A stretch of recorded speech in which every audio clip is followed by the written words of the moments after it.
क्या आप भी भूत की कहानियों के बहुत बड़े शौकीन हैं? आप बिल्कुल सही जगह पर आए हैं। कई लोगों ने अपने अनुभवों के बारे में बताया है कि कैसे उन्हें अजीब शक्ति का आभास हुआ। दोस्तों, क्या आप अपने डर का सामना करने के लिए तैयार हैं? भारत में डरावनी कहानियों का एक समृद्ध इतिहास है जो आपकी रीढ़ को कंपा देगा। तो लाइट बंद कर दें और एक कंबल पकड़ लें, चीजें डरावनी होने वाली हैं। जब आप लोगों के मुंह से ही भूत की असली डरावनी कहानी के बारे में सुनते हैं तो आपके रोंगटे खड़े हो जाते हैं, क्योंकि ऐसी भूतिया कहानी सुनने से हमारे मन में भी भूतिया विचार आने लगते हैं। इस कहानी को पूरा जरूर सुने। इसमें आपको भूत प्रेत की कहानी के साथ ही कुछ और भी रहस्यमय चीजों के बारे में मालूम चलेगा। पहली कहानी का नाम है भूत का घर। तो चलो दोस्तों शुरू करते हैं। रोहन नाम एक मेरा दोस्त है। उसकी तुरंत ही नौकरी लगी थी और उसकी पोस्टिंग मेरे ही गाँव में हुई थी। गांव से थोड़ी ही दूर पर एक बहुत बड़ा और पुराना घर था जो कि बहुत साल से बंद पड़ा था। रोहन ने किराए पर रहने के लिए वो घर ले लिया और आराम से अपनी नौकरी करने लगा। कुछ समय बाद कुछ ऐसा हुआ। एक रात जब वह सो रहा था तो उसे एक अजीब सी आवाज सुनाई दिया जो किसी जानवर के आवाज की तरह था। शुरुआत में रोहन उस आवाज पर ज्यादा ध्यान नहीं दिया, लेकिन फिर दूसरे दिन भी उसे वही आवाज दोबारा सुनाई देने लगा। फिर वो सोचने लगा कि इस घर में कोई भूत है जो मुझे डराने की कोशिश कर रहा है। खैर, रोहन भूत प्रेत को नहीं मानता था, वो आराम से सो गया। कुछ समय बाद जब रोहन की नींद खुली तो सामने एक डरवाना काला साया दिखाई दिया। रोहन इसके पहले कुछ करता वो खुद बेहोश होकर गिर गया। कुछ घंटे बाद जब उसे होश आया तो भागकर उस घर के मालिक के पास गया और सारी घटना के बारे में बताया। फिर मालिक ने रोहन को बताया कि हमारे घर की ऊपरी मंजिल में एक भूत रहता है। बहुत साल पहले इस गांव के कुछ लोग उसके साथ गलत व्यवहार करके उसकी हत्या कर दिए थे। तब से लेकर आज तक उसकी लाश का पता नहीं चला है। कई लोग तो ये भी बताते थे कि रात के समय में इस रास्ते से अगर कोई जाता था तो वो भूत उसे अपने घेरे में ले लेता था और कई दिनों तक उसका पीछा नहीं छोड़ता था, लेकिन उसे अभी तक कोई देखा नहीं है। कभी कभी उसकी डरावनी आवाज सुनाई देती थी और सबकी नींद उड़ा देती थी। रोहन मकान मालिक की पूरी बात सुनने के बाद सोचा कि यह सब कुछ केवल एक कल्पना और बकवास बातें हो सकती है, क्योंकि वो भूतों में विश्वास नहीं करता था। इसलिए वो वहाँ से चुपचाप अपने घर चला गया। कुछ दिन बाद रात के समय लगभग 11 बजे के करीब रोहन खाना खाकर टहल रहा था तो उसने देखा कि चारों तरफ अंधेरा छाया हुआ था और एकदम शांत माहौल था। फिर उसकी नजर दीवार पर गई और देखा कि घर के सारे दीवारों दरवाजों पर जानवरों की तरह कुछ निशाने बनी हुई थीं और बहुत से वस्तुओं को बिना किसी वजह के ही अलग अलग जगहों पर रख दिया गया था। इससे पहले उसने वहाँ कुछ भी ऐसा नहीं देखा था। फिर एक रात कुछ ऐसा हुआ कि उसकी रूह कांप गई। रोहन अपने घर में अकेले सो रहा था, तब उसे एक डरावनी सी आवाज सुनाई दिया। रोहन नींद से उठ गया और इधर उधर देखने लगा कि कौन है जो इतनी डरावनी आवाज निकाल रहा है, लेकिन कहीं से भी कोई दिखाई नहीं दिया और थोड़ी ही देर में वो आवाज बार बार सुनाई देने लगी। जल्दी से रोहन अपने कमरे की लाइट जलाया तो देखा कि एक बहुत ही भयानक और डरावनी दृश्य उसके सामने खड़ा है और उसे घूर रहा है। अब रोहन डर के मारे थर-थर कांपने लगा और उसकी आवाज भी नहीं निकलना बंद हो गया था। फिर उसने मन में ही सोचा कि मैं अपने सपनों में भी नहीं सोच सकता था कि मेरे साथ कभी भी कुछ ऐसा होगा। हे भगवान, अब आप ही मेरी कुछ मदद करिए।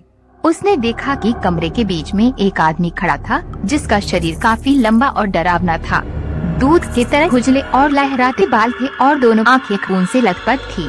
वह भूत को डरावने रूप में अचानक अपने सामने देखकर उसकी हालत खराब हो गई थी। रोहन ऐसा भयानक और डरावना भूत अपनी जिंदगी में कभी पहले नहीं देखा था। जैसे तैसे करके वह उस घर से भागा। खैर, उस घर से निकलने के बाद उसे ऐसा लगने लगा था कि वे सारी रात उस घर में वो अकेले नहीं था, उसके साथ शायद कोई भूत है। उसने बार बार पीछे मुड़ कर देखा लेकिन कुछ नहीं था। लेकिन कुछ देर बाद फिर से सोचने लगा, कहीं ये मेरा भ्रम तो नहीं है, और उसके दिमाग में भूतों और अद्भुत चीजों की तस्वीरें आने लगी। सच्चाई जानने के लिए उसने दोबारा उस कमरे में जाने का फैसला किया, लेकिन इस बार उसने अपनी दोस्त को साथ लेकर गया। दोनों फिर से उस घर में पहुँचे और उन्होंने कमरे की लाइट चालू कर दी। इस बार उन्हें घर में पहले से भी ज्यादा डरावना दृश्य दिखाई दिया। दीवार के चारों तरफ लिखे हुए कुछ शब्द और तस्वीरें थीं जो उन्हें अजीब लग रही थी। फिर उन्हें घर के एक कोने में बहुत बड़ा लोहे का बना हुआ एक डब्बा दिखा। जब वे लोग उस डब्बे को खुला तो उन्हें एक भयानक चीज देखने को मिला। उस डब्बे में एक आदमी का लाश पड़ा हुआ था, जिसका सिर अलग हो गया था। वो दोनों उस लाश को देखकर पहले से और ज्यादा डर गए और उसे वहीं छोड़ दिया और उस घर से निकलकर भागने लगे। लेकिन जैसे ही दोनों वहां से भागने लगे, वैसे ही उनके कानों में एक डरावना आवाज सुनाई दिया, जैसे उन्हें कोई कह रहा हो, वही रुक जाओ, यहाँ से वापस जाने का सोचना भी मत, अब तुम दोनों मेरे शिकार बन गए हो, रुक जाओ वहीं पर, नहीं तो मैं तुम्हें अभी मार डालूंगा। रोहन और उसके दोस्त वहीं रुक गए और पीछे मुड़ कर देखा तो उन्हें कोई नहीं दिखाई दिया, बस उसकी आवाजें सुनाई दे रही थी। फिर क्या था, वो लोग एक दूसरे का हाथ पकड़ा पर वहाँ से भागते हुए उस घर से कहीं दूर रुके। थोड़ी ही देर में सुबह हो गई। दोनों दोस्त गांव में गए और डरते हुए उन्होंने अपनी घटना सारे गांव वालों से बताया और उन लोगों को सावधान करवाया कि गलती से भी कोई इस घर में न जाए। हम लोग तो जैसे तैसे करके वहाँ से भाग गए, लेकिन अब दोबारा कोई वहाँ गया तो शायद वो जिंदा वापस न आए। आप लोग कभी मत जाइएगा। और रोहन उसी दिन अपना पोस्टिंग किसी और जगह करवाया और उसी दिन वहाँ से अपना सारा सामान लेकर हमेशा हमेशा के लिए चला गया। दिन पर दिन रोहन उस घर की घटना भूलने की कोशिश करता, लेकिन वो उस घटना को कभी भी भूल नहीं पाया और उसकी रात भी खराब होने लगा था। वो अब रात को सोने में डरने लगा था। दूसरी कहानी का नाम है सिरकट्टा भूत। तो चलो दोस्तों शुरू करते हैं। ये बात कई साल पुरानी है।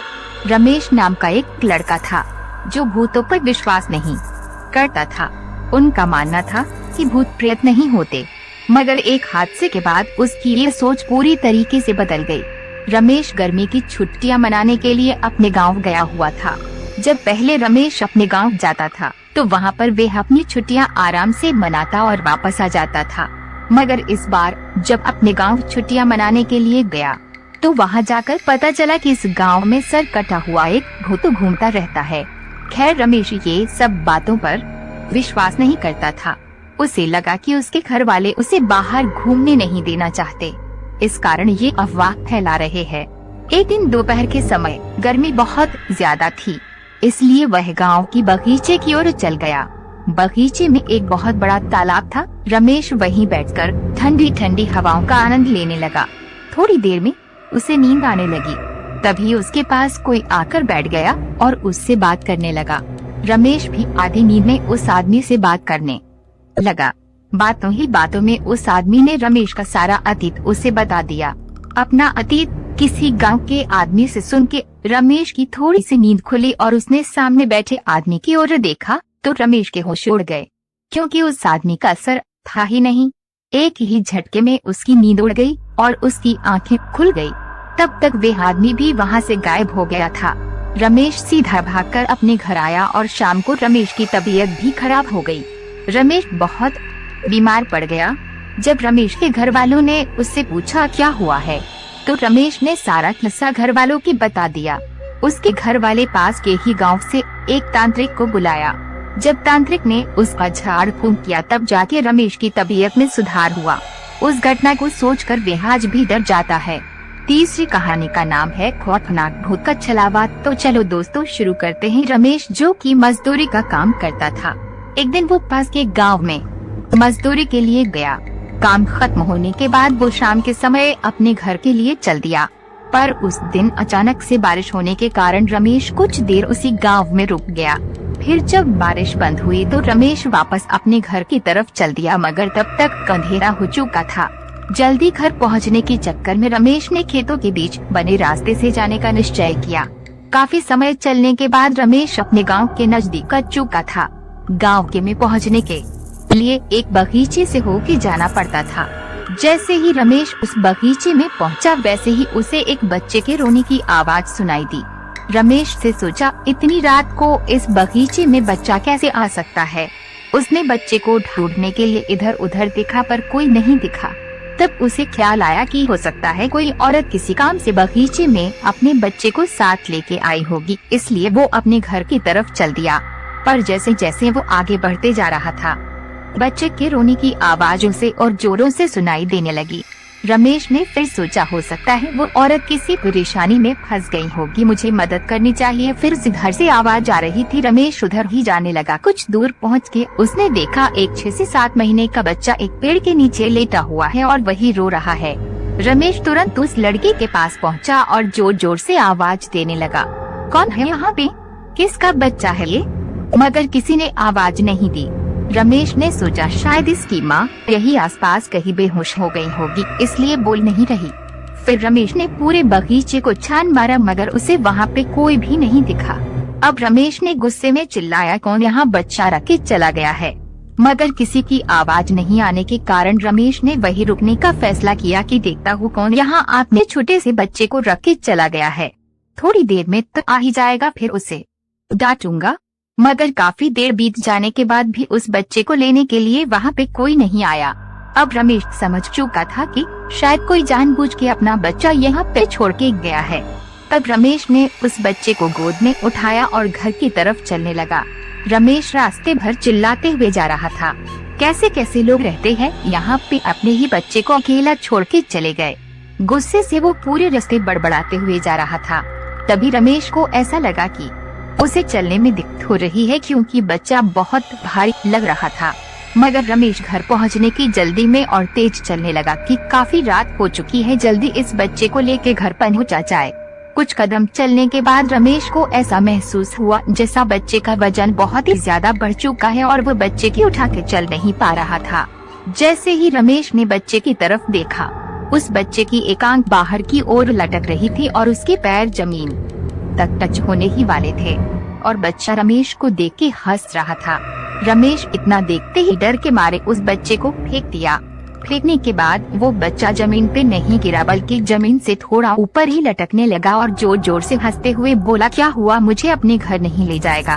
तू पूछ रहा था न कि मैं किसका बच्चा हुआ, थोड़ा देर और गोद में रखता तब तुझे बताता किसका बच्चा हुआ मैं। इतना सुनते ही रमेश वहाँ से तुरंत भागने लगा और अपने घर पहुँचा। मगर उसने ये बात किसी को नहीं बताई ताकि घर वाले भी न डर जाए। जैसे तैसे उसने खाना खाया और सोने लगा। अभी रमेश को हल्की नींद लगी ही थी कि फिर घर के बाहर से उस बच्चे के रोने की आवाज आने लगी। रमेश ने डर के मारे उठ गया। धीरे धीरे वो आवाज और तेज होने लगी। उसने अपने घर वालों को जगाया और सबको उस घटना के बारे में बताया। फिर उसने कहा, वो बच्चा अभी भी घर के बाहर रो रहा है। मगर बच्चे के रोने की आवाज किसी को सुनाई नहीं दे रही थी, वो आवाज बस रमेश को ही आ रही थी। उसके बाद रमेश के घर वालों ने गांव के ही एक बाबा को बुलाया जिन्होंने रमेश का इलाज किया और उसके हाथों में धागे बांधे, जिसके बाद रमेश को उस बच्चे के रोने की आवाज आनी बंद हो गई। फिर रमेश उस रात आराम से सो पाया। आपको कहानी कैसी लगी कमेंट बॉक्स में जरूर बताना और ऐसी ही डरावनी और सच्ची घटना पर आधारित कहानी सुनने के लिए हमसे जुड़े रहना और मजे लेना डरावनी कहानी का। और दोस्तों, अपना ख्याल रख